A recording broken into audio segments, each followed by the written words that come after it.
माझी भूमिका अशी आहे की सगळ्या तज्ज्ञांची, माझी स्वतःची मतं आहेत, तशी तज्ज्ञ आहेत, त्या तज्ज्ञांची मतं आहेत आणि त्या सगळ्यांची मतं लक्षात घ्यावी, जनमताचा कानोसा घ्यावा, ती समजून घ्यावीत आणि त्यानंतरच पॉलिसी ठरली पाहिजे, असं माझं प्रामाणिक मत आहे.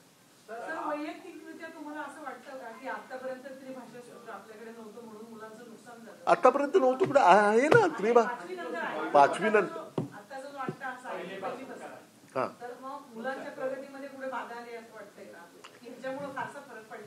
नाही पहा, त्याच्याबद्दल कंटेंट बद्दल मला तुम्ही विचारू नका, परंतु मी यापूर्वी व्यक्त केलेलं आहे माझी मतं. तुम्ही माझ्या सगळ्या इंटरव्ह्यूज जर पाहिल्या तर तुम्हाला दिसेल की त्यामध्ये माझी वैयक्तिक मतं मी व्यक्त केलेली आहेत.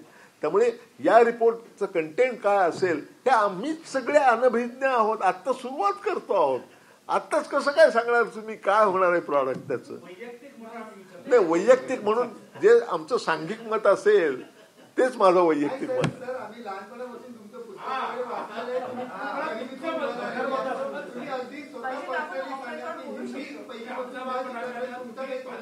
अहो, मी तुम्हाला सांगतो ना, तुम्ही वैयक्तिक प्रश्न सांगता ना.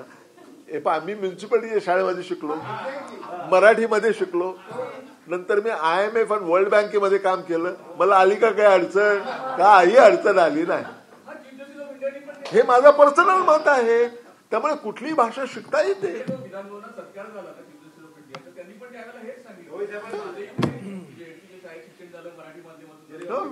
पण मला कधीही अडचण आली नाही.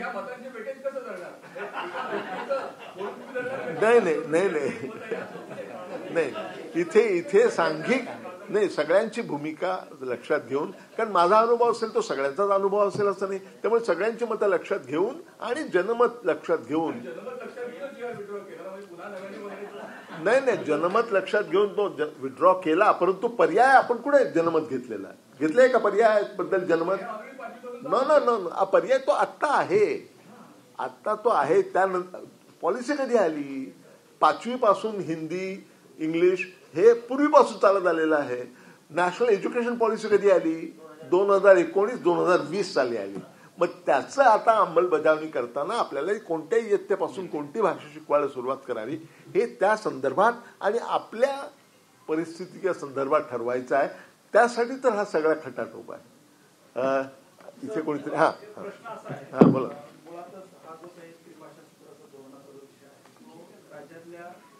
इतर माध्यमातल्या कुठल्याही शाळा म्हणजे मंडळाच्या शाळेच्या संदर्भात नाही, तो आहे फक्त शालेय शिक्षण आणि विशेषतः राज्य शिक्षण मंडळांच्या शाळा होतात.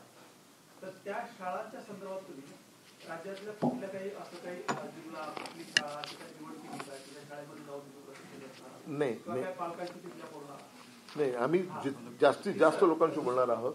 नाही, मुळात हा विषय पुन्हा एकदा मी सांगतो, हा विषय फक्त राज्य शिक्षण मंडळाच्या अनुदानित आणि सरकारी शाळा संदर्भातच आहे, बाकी शाळांशी याचा संबंध तसं नाहीये. हे बघा, तुम्हाला मी ब्रॉड चित्र सांगतो. नाही, हा विषय लागू होणार आहे तो फक्त या मंडळाच्या शाळा पुरता आहे विषय, हा इतर मंडळाच्या शाळा पुरता नाही. इतर मंडळ म्हणजे तुम्ही CBSE, ICSE, IB म्हणताय ना, ऐकत नाही अजिबात. आज मराठी लागू करत नाही.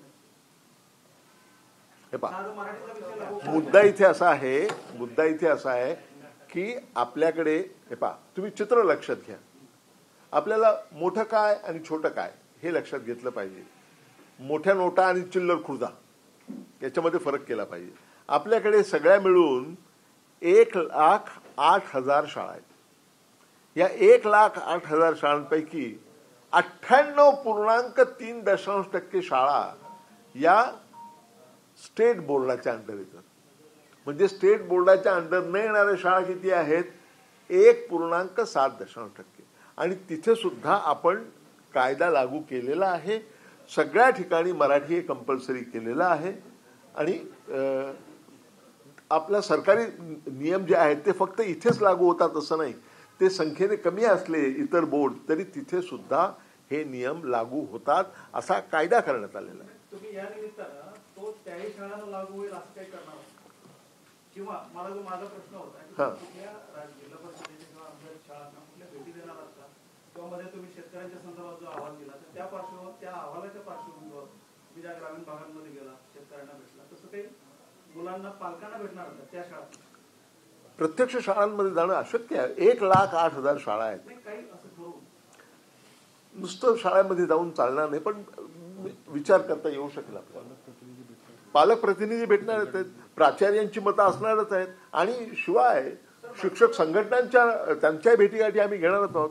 प्रत्यक्षात विद्यार्थ्यांपर्यंत जायचं मुश्किल आहे. 2,12,00,000 विद्यार्थी आपल्याकडे आहेत. ठरवून अशा काही त्या विद्यार्थ्यांना काय मग तुम्ही हेच का ठरवलं, ते का नाही, अशा प्रकारचे प्रश्न उपस्थित होतात. नाही, आम्ही हे पहा, कमीत कमी वेळात आम्ही जास्तीत जास्त लोकांपर्यंत पोहोचण्याचा प्रयत्न करतो आहोत, आणि तुम्हाला याचं स्वागतच केलं पाहिजे. त्यांनी सांगितलं ना की लोकशाही वेगळ्या प्रकारे अवतरते आहे, तर लक्षात घ्या. आता तुम्ही म्हणाल एवढंच का, याच्यापेक्षा पुढे का नाही, करता येईल ना, पण त्याला अंत नाही ना. आपल्याला कुठेतरी थांबून ते निर्णय घ्यावाच लागेल. You have a question? या. आपल्याकडे 1,08,000 जवळपास शाळा आहेत, तर आपल्या अहवालावरती जर सरकारने निर्णय घेतला तर या सगळ्या शाळांमध्ये सरसकट हा नियम लागू होईल का? हा नियम हा सरसकट लागू होईल की नाही हे माननीय मुख्यमंत्री आणि मंत्रिमंडळ ठरवेल. परंतु कुठे काय लागू करायचं, आमचं काम सगळ्यात जास्तीत जास्त उत्तम रिपोर्ट देणं हा आहे, अहवाल देणं हे आहे. त्याच्यावर तर निर्णय आहे. मग तो 98.3% ज्या शाळा शासकीय शाळा आहेत किंवा स्थानिक संस्थांच्या शाळा आहेत त्यांना त्यांच्यापुरतंच लागू करायचं. त्यांच्यापुरतं लागू केलं तरी ते 98.5% लोकांना लागू होतं ना, शाळांना लागू होतं ना. उरलेल्या शाळांना सुद्धा लागू करावं असं माझं वैयक्तिक मत आहे. परंतु ते करावं की नाही आम्ही रेकमेंड करू, परंतु ते शेवटी निर्णय हा अंतिमतः शासनालाच घ्यायचा आहे, महाराष्ट्र शासनाला. झालं? ओके. तुम्ही विचारलेला आहे प्रश्न. ओके. प्रश्न न विचारलेले कोणी आणखी आहेत का? ओके. तुमचा प्रश्न आणि हा शेवटचा प्रश्न. अभ्यासक्रम ठरवायची आपल्याकडे एक पद्धत आहे, SCF, NCF वगैरे. आता याच्यातून आपण भाषेला आयसोलेट करून एक वेगळ्या पद्धतीने याच्यावर आपण विचार करतो. याच्यामुळे हे दोन्ही जी प्रक्रिया याच्यात काही कॉन्फ्लिक्ट निर्माण नाही ना होणार ना? Very good question again. याचा विचार करावा लागेल आपल्याला. पण पहिल्यांदा आपल्याला ज्या निमित्तानं, ज्या प्रश्नाच्या निमित्तानं आपल्या महाराष्ट्र देशात जो गदारोळ झाला आणि जे मंथन झालं त्याचा उपयोग आपल्याला भाषिक प्रश्न जो आहे तो सोडवण्यासाठी करता येईल. आता त्याची इतर विषयांबरोबर सांगड कशी घालायची हे आपल्याला पाहावं लागेल. मला स्वतःला त्यामध्ये बऱ्याच कल्पना आहेत, परंतु त्या माझ्या रिपोर्टमध्ये बाहेर. Okay. Thank you very much. Thank you everybody.